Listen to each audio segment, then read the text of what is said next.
August 6, 1945, a brilliant flash tore through the sky over Hiroshima, starting a catastrophic event that would forever alter human history. As the atomic bomb detonated, it unleashed a ferocious wave of heat and destruction, leaving devastation in its wake. But what became of the bodies in the chaos? Hiroshima and Nagasaki, a brief history. Before the atomic bombings of 1945, Hiroshima Castle, known as Carp Castle. By the 20th century, Hiroshima had become an important port city with a population of 350,000. Its location at the delta of the Ota River gave it natural beauty and strategic significance. During Japan's militarization, Hiroshima became a hub for military installations and factories, playing a key role in earlier conflicts like the Sino-Japanese and Russo-Japanese wars. Nagasaki, situated on Kyushu Island, was a city of international exchange, shaped by its long history of trade with the outside world. In the 1500s, Portuguese traders and missionaries brought Christianity to Nagasaki, making it a center for the faith in Japan. The city's Urakami Cathedral became the largest Catholic church in It all began in the late 19th century, when science was unraveling the secrets of matter and energy. In 1898, Marie Curie and her husband Pierre discovered radioactivity, isolating polonium and radium in their Parisian lab. Their work revealed that atoms could shatter, releasing immense energy, challenging the long-held belief in their immutability. This breakthrough laid the foundation of nuclear science, though it came at a cost. Marie Curie's health suffered from her exposure to radiation, a danger poorly understood at the time. In 1905, Albert Einstein's theory of special relativity introduced the iconic equation E and mc(L2), proving that mass could be converted into an enormous amount of energy. It was a purely theoretical concept then, but it planted the seeds for nuclear power and weapons. It could be weaponized. The timing of these discoveries was chilling. The world was on the brink of war, and the possibility of a nuclear bomb loomed large. In 1939, physicists Einstein and Leo Szilard, alarmed by Nazi progress, warned President Franklin D. Roosevelt of the weapon's potential. This letter spurred the creation of the Manhattan Project, an unprecedented effort to develop the bomb before Germany. Nazism's ascent and the atomic race. By the early 1930s, Hitler had consolidated power, exploiting events like the Reichstag fire in 1933 to justify the suspension of civil liberties and establish a totalitarian regime. By 1934, he declared himself Führer, driving the country's rapid rearmament, massive amounts of energy. This discovery had immediate terrifying implications. If this energy could be harnessed, it could fuel a weapon of unimaginable destructive power, making the atom key to global domination. For the Allies, the idea of the Nazis developing an atomic bomb was a nightmare. Renowned physicists like Werner Heisenberg were at the heart of the Nazi atomic program, codenamed the Uranium Club. The idea of such brilliant minds working for Hitler was chilling. By 1939, fear of a Nazi atomic bomb reached the United States. Physicists Leo Szilard and Albert Einstein, who had fled Europe from Nazi persecution, penned a letter to President Franklin D. Roosevelt. Their message was clear: the United States needed to act before it was too late, spurring the creation of the Manhattan. In August of that year, two exiled physicists, Leo Szilard and Albert Einstein, wrote a letter to President Franklin D. Roosevelt, warning him that the Germans might be working on a bomb and urging the United States to act.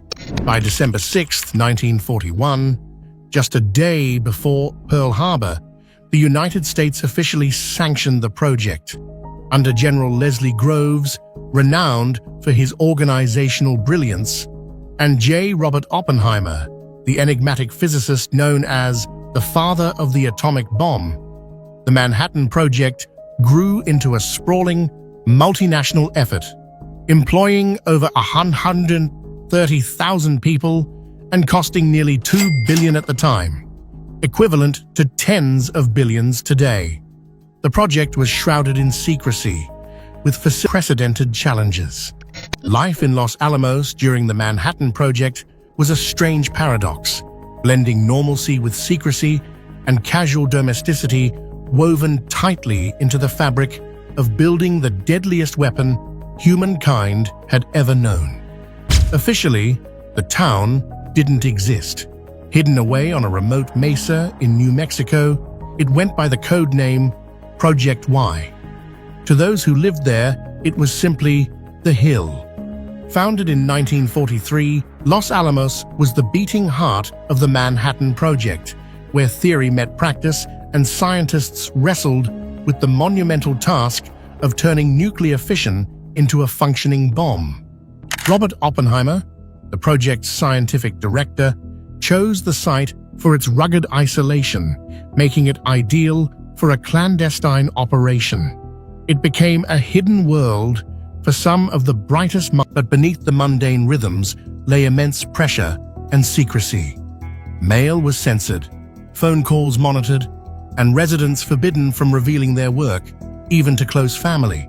New arrivals were brought in on unmarked trains, thrust into a world where their identities were stripped down to their role in the project. Birth of the atomic age. The Trinity test, conducted on July 16, 1945, marked humanity's crossing into the unknown, where science and destruction converged to birth the atomic age.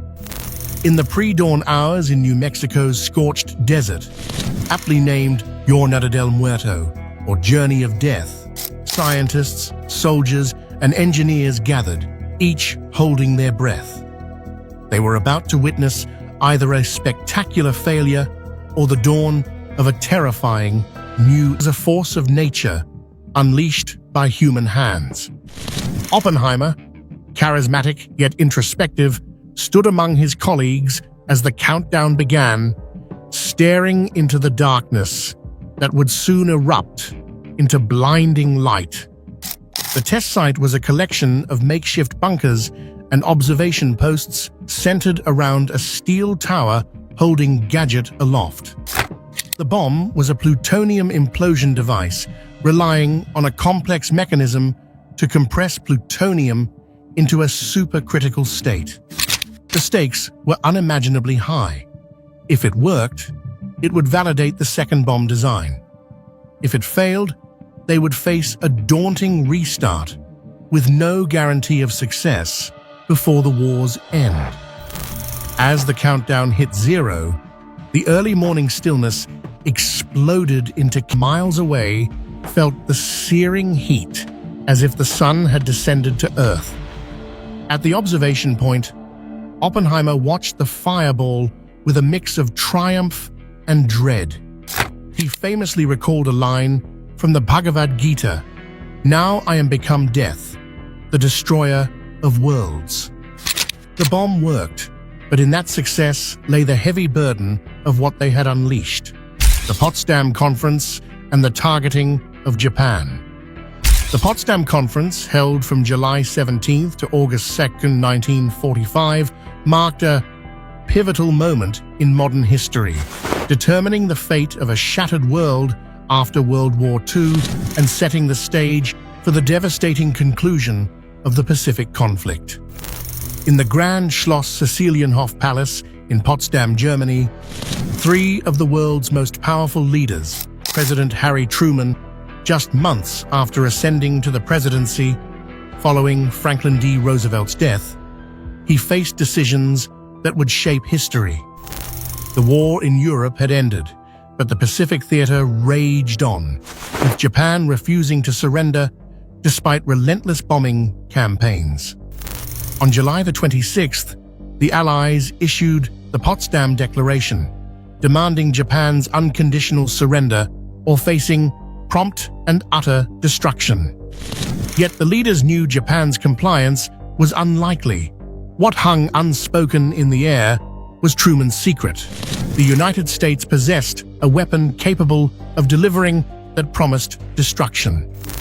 Days earlier, Truman had learned of the successful Trinity test in New Mexico, which validated the atomic bomb as a bargaining chip in diplomacy. He hinted at this devastating. Oppenheimer identified potential targets in Japan, prioritizing cities with military significance and dense populations. Hiroshima and Nagasaki were top choices. Kyoto, initially on the list, was spared due to Secretary of War Henry Stimson's personal affection for the city. Japan's government, under Prime Minister Suzuki Kantaro, dismissed the Potsdam Declaration, sealing their fate.